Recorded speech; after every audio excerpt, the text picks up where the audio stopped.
Yo YouTube, what's going on? It's HIGHMMA and today we are here to discuss the events of last night. Magny versus Carlos Prates. What an insane fight. Carlos Prates getting a finish at the end of round 1.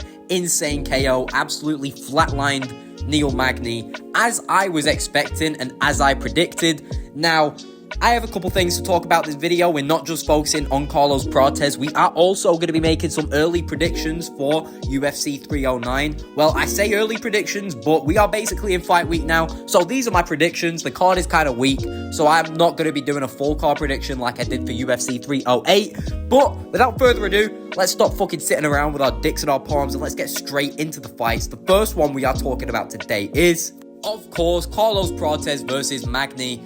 Magny did well earlier in the fight. You know, he had a couple moments where he was kind of shutting down Prates on the feet and smudging him up against the cage. But the thing is, Carlos Prates' takedown defense is so precise that Magny's grappling just wasn't working well. And, you know, he ended up paying for it because as the fight went on, he got a little bit too lackadaisical with where he was leaving his head. Carlos Prates clipped him a couple times and then eventually just put him the fuck out. Crazy win for him. Now, what does Carlos Prates go on to next? I think it should be either one of these matchups you see here on screen, either MVP or Morales. You've got Morales, who actually finished Magny in his last fight as well. So if this fight was to go forward, we've got two pretty dangerous strikers, upcoming contenders in the welterweight division. Would be some interesting build-up. You know, you've got two crazy skilled prospects as well. We don't usually see prospect versus prospect matchups. I would lean towards Carlos Prates in this fight, I'm not going to lie. I'd lean towards Carlos Prates in most matchups in the 170-pound division, I'm going to be real. And, you know, the same goes for the MVP fight. We've got two upcoming contenders in welterweight. Really good striking. Obviously, MVP towards the end of his career. He's like 37 years of age. And honestly, I think Carlos Prates would finish him. I don't even think it'd go the distance. No Ian Gary bullshit where they're going to be rolling around on the floor. No, I think Carlos Prates would dominate MVP. Well, not dominate, but he would see a lot of success against MVP on the feet. I think MVP is very overrated as a UFC fighter. I know a lot of people don't really agree with that, but you know, when you're getting dominated by Ian Gary and you're not even finishing Kevin Holland, how are you considered the best striker in the UFC? It is completely stupid. So for those reasons, I would see Carlos Prates winning both of these fights. And another fight that has been spoke about a lot, Carlos Prates has called for it a couple of times. I've heard that, like, you know, within the last day or so since his fight, he's been calling for the JDM fight, a fight that I doubt will happen, but if it does, I would be super happy with, and I would be really intrigued to see, would JDM's boxing actually hold up against a really slick Muay Thai fighter like Carlos Prates? I'm not sure, man. I actually think that Carlos Prates could possibly win this fight, possibly by decision. We've not really seen Prates go the full distance in his fights most of the time. You know, I think all 4 of his fights this year have come by way of finish. Insane record. You've got JDM, who, don't get me wrong, got that finish over Gilbert Burns in his last fight, but, you know, I think he broke his arm and he had staph. You know, he's coming into these fights not at his best.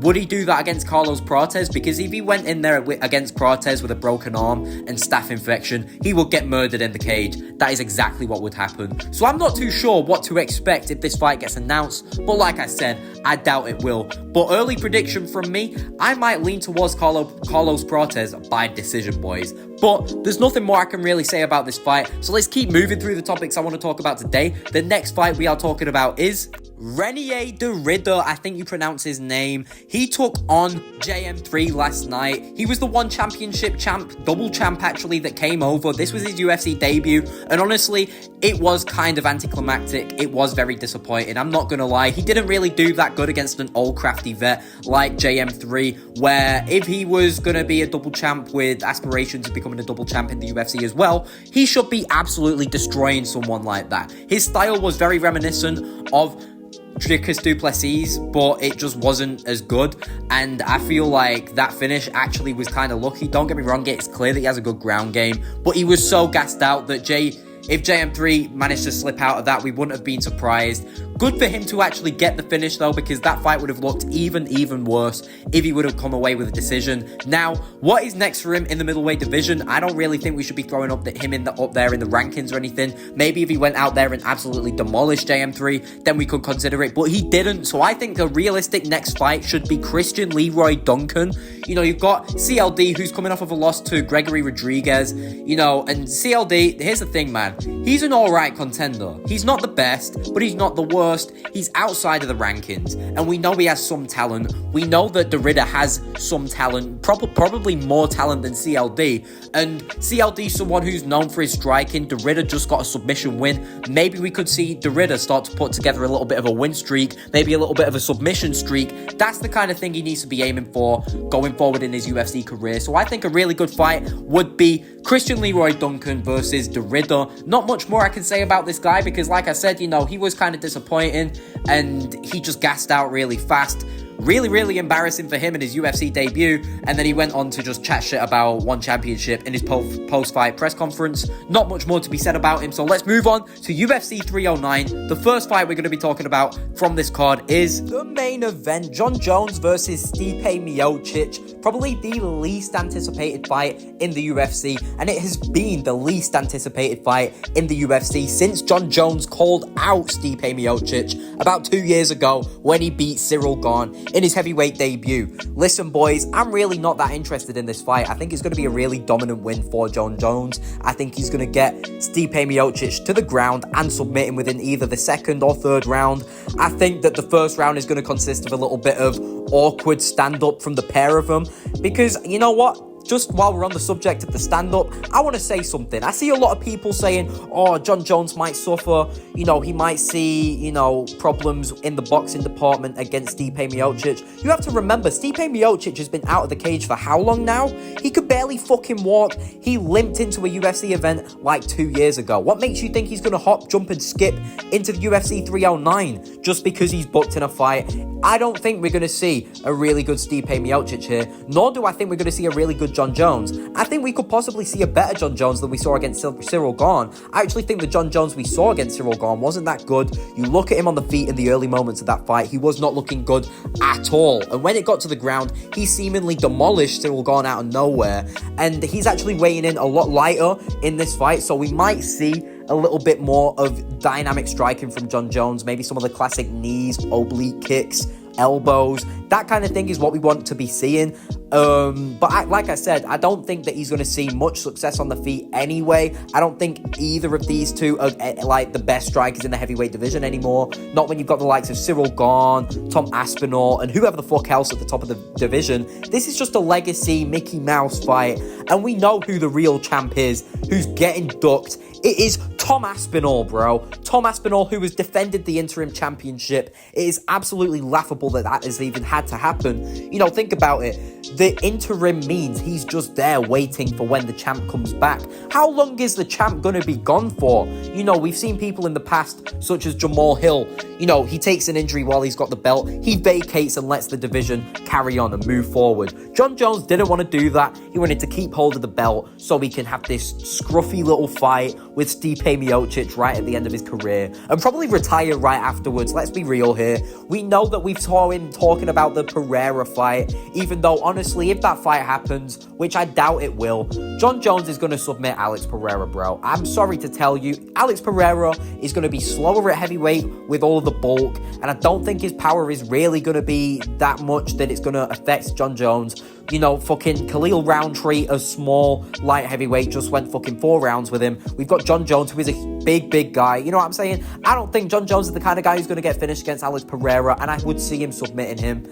I don't see him submitting someone like Tom Aspinall, bro. I think Tom Aspinall could go out there and actually finish Jon Jones on the feet. I think he has the speed and the power to do it. The only problem with Tom Aspinall is how much he leaves his chin in the air. But the thing is, Jon Jones's boxing isn't really that good, so if Tom Aspinall's chin is in the air, he might not get punished for it that much against Jon Jones. That's the reality of this situation. So, in an Alex Pereira versus Jon Jones matchup, I would lean towards Jon. In a Jon Jones versus Aspinall situation, I'm going to lean towards Tom Aspinall. I'm sorry, bro. This isn't any bias because I'm from the same area as him or anything like that, because most of the UFC fans out there in the world are agreeing with me.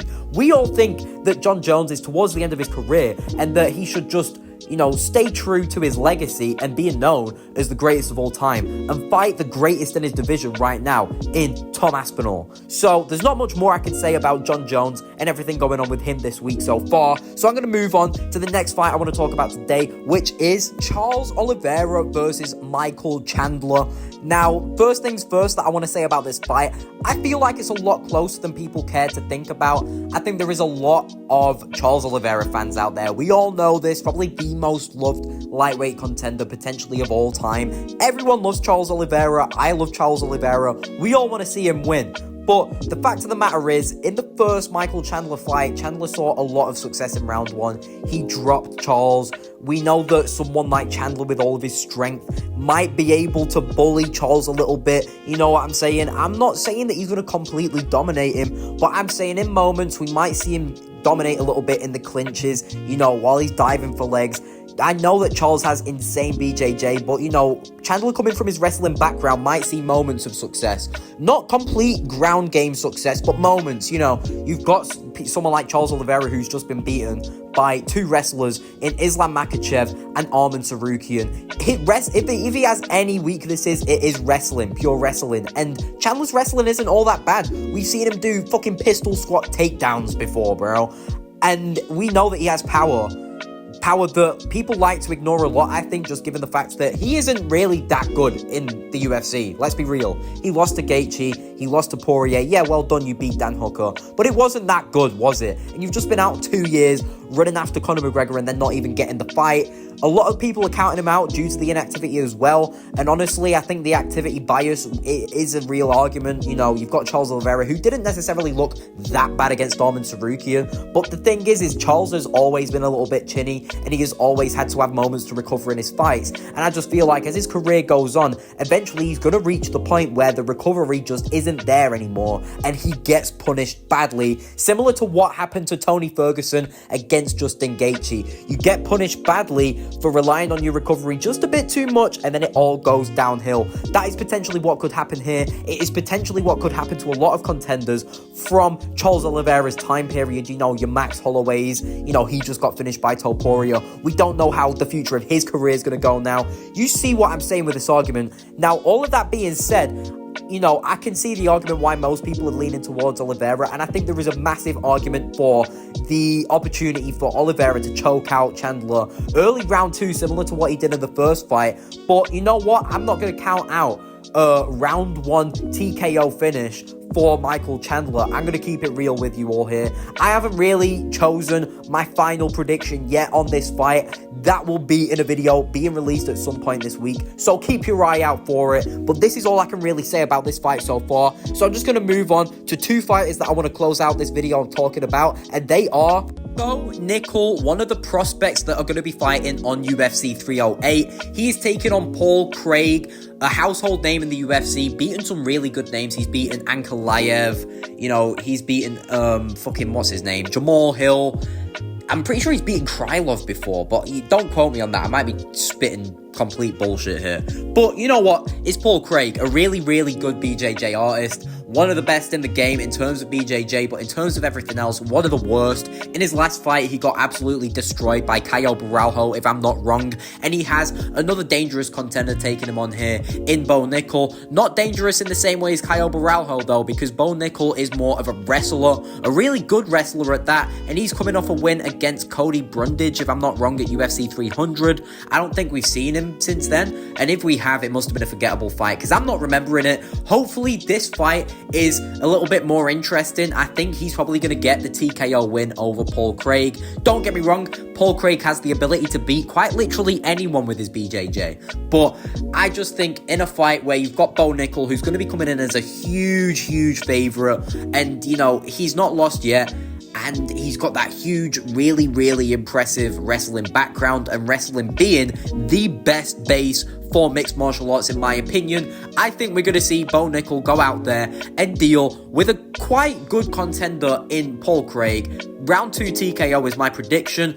I'm not going to be changing this one at all, I don't think. I'm going with Bot Nickel on this fight, bro. So nothing more I can say about this. Let's move on to the last fighter we're talking about today, and he is Mauricio Ruffi, another one of the fighting nerds, fighting out of the same gym as Carlos Prates. These guys are really taking over the UFC, you know. You got Caio Braujo, Bruno Brazil, Carlos Prates, Gene Silva, Mauricio Ruffi as well. Mauricio Ruffi that we're focusing on now, a really cool style, very reminiscent of Conor McGregor in his prime. I really like this guy, man, and he's coming off of a finish in his last fight, if I'm not wrong. One fight in the UFC, he came off the Contender Series, looking really good. In this fight, he's taking on James Lontop. I don't know if I'm pronouncing his name right, but this is another prospect. He's only 25 years old. He's only got 4 losses, and he's got above 10 wins, but the thing is, he's coming off of 2 losses in a row. I think that it's going to be 3 once he runs into Mauricio Ruffi, bro. This is a real problem, and we're going to see that. I think I'm going to lean towards another finish, you know. I'm going to pick round 3 TKO or KO for Mauricio Ruffi. Not really much more to be said. I'm not going to do a big breakdown on some random prospect who's completely terrible going up against one of the fighting nerds, easily one of the most dominant group of cunts in the UFC at the moment. I'm just going to trust my gut and go with Mauricio Ruffi. I'm really impressed with the fighting nerd so far, and I am rooting for him. So I'm going to root for Mauricio Ruffi going into this one, man. I will be putting some money on him, and I will be making some money off of him. Let's fucking go, boys. But you know what? That's all I've really got to talk about today. I want to thank you all for watching the video. I hope you have a nice day, evening, night, whatever the fuck you're doing, bro. But you know what I'm going to say. You don't have to like, you don't have to subscribe. Do what the fuck you want, man, and I'll catch you in the next video. Peace.